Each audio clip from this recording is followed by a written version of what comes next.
We got a small grant last year to buy this 3D printer, and essentially what we were interested in is seeing how we could use the 3D printer to create custom manipulatives for use in the classroom. We know that multimodal approaches can really benefit different populations of students, particularly those that don't learn well in a traditional classroom environment. We know that hands-on experiences can be very helpful, and often it can be difficult to find the right manipulatives to use in the classroom.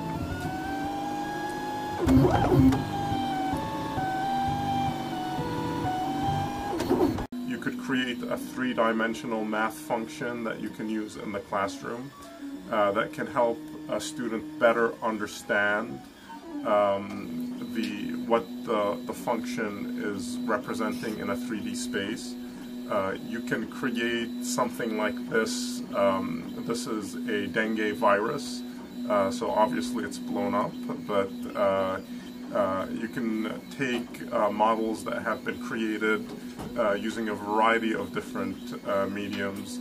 Here's a representation of the Earth with the topography exaggerated that can be very helpful in a class exploring that topography. So essentially we can create all sorts of manipulatives that can better explain concepts being delivered in the classroom, and that can allow students to experience those different sorts of manipulatives to augment the content that's delivered either through lecture or classroom activities and so on.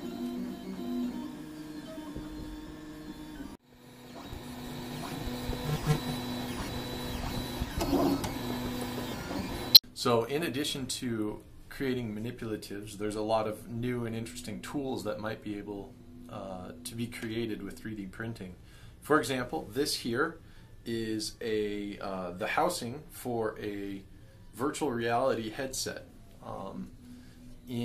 With the new wave of virtual reality tools that's going to be hitting the market soon, there are a number of different educational applications that we are interested in exploring. So this is a 3D printed model of the virtual reality headset that your phone goes on, and it uses your phone like this.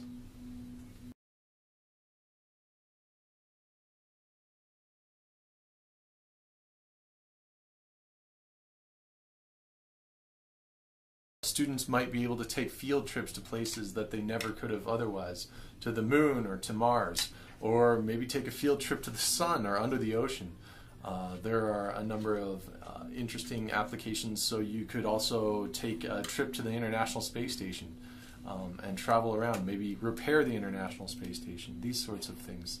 You could go back in time into history and explore and meet ancient historical figures and explore the historical context, maybe ancient Rome, these sorts of things. So lots of interesting new ideas that are coming down the pipes with virtual reality.